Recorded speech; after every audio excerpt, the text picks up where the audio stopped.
अस्सलाम वालेकुम जी। कैसे हैं आप सब लोग। उम्मीद करती हूँ सब खैरियत से होंगे। अल्लाह पाक सबको अपने हिफ्ज़ व अमान में रखें और हमेशा खुश रखें।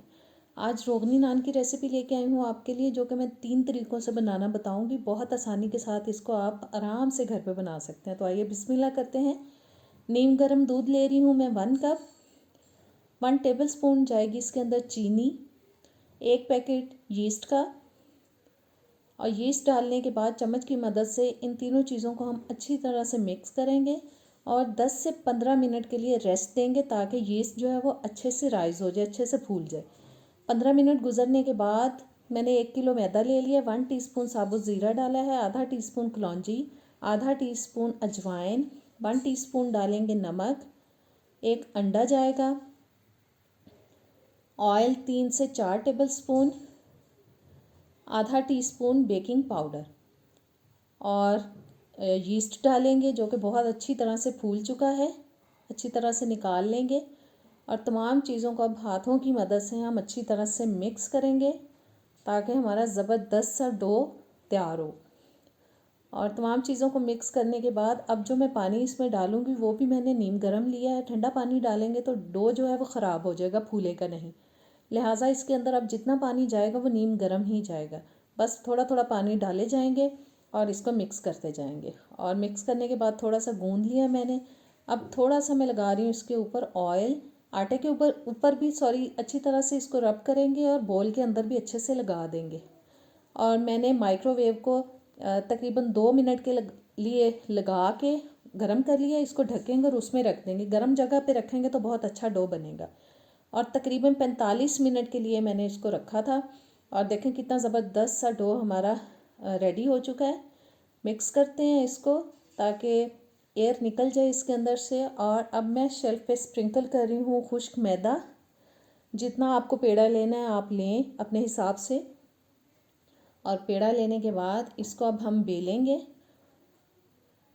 मुझे थोड़ा पतला नान अच्छा लगता है, पतली किनारी वाला। मैं थोड़ा पतला बनाऊंगी। आप अगर मोटा रखना चाहते हैं तो मोटा भी बना सकते हैं। मैं थोड़ा सा इसको पतला बेलूंगी।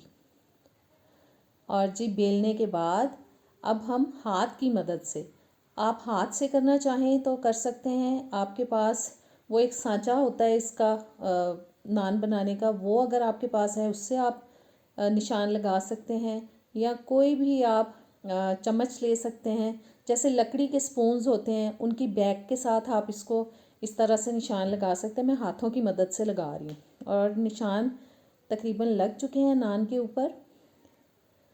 और निशान लगाने के बाद थोड़ा सा हम ब्रश की मदद से पूरे नान के ऊपर लगाएंगे पानी। और जी पानी लगाने के बाद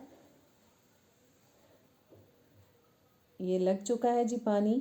और पानी लगाने के बाद अब मैं इसके ऊपर तिल स्प्रिंकल करूँगी। और अच्छी तरह से बस तिल लगा देंगे सारे नान के ऊपर। और मैंने काफ़ी ज़्यादा तिल लगा दिए हैं, क्योंकि नान के ऊपर ज़्यादा तिल लगे हों तो खाने का ज़्यादा मज़ा आता है। थोड़ा सा प्रेस करेंगे ताकि अच्छी तरह से चिपक जाएं। और इसको जी अब उठाएंगे और एक पैन के अंदर डाल देंगे। पैन को मैंने हल्का सा ब्रश की मदद से ऑयल लगा लिया था पहले से। और पैन में सेट करने के बाद अब मैं इसके ऊपर लगा रही हूँ जी अंडे की जर्दी। ब्रश की मदद से बस अच्छी तरह से अंडे की जर्दी लगा दी है। एक पैन के अंदर मैंने हांडी का स्टैंड रखा है। 1-2 मिनट के लिए मैं इसको मीडियम आंच पे गर्म कर लूँगी अच्छी तरह से। और तकरीबन 2 मिनट के लिए मैंने इसको गर्म किया। अब ढक कर इसको हम 8 से 10 मिनट के लिए बेक कर लेंगे मीडियम आंच पर। और देखें ज़बरदस्त सा नान हो चुका है रेडी। और इसको निकालते हैं एक प्लेट में। और अब इसके ऊपर हम लगाएंगे ऑयल। और उसके अंदर मैंने थोड़ा सा हरा धनिया काट के डाल लिया था। धनिया और ऑयल लगा देंगे। ज़बरदस्त नान हो चुका है रेडी। अब हम दूसरा नान तैयार करेंगे। इसको बेल लेते हैं। और बेलने के बाद उसी तरह से इसके ऊपर भी हम निशान लगाएंगे, पानी लगाएंगे। और पानी लगाने के बाद तिल लगाएंगे ऊपर। प्रेस करेंगे ताकि चिपक जाएं अच्छी तरह से।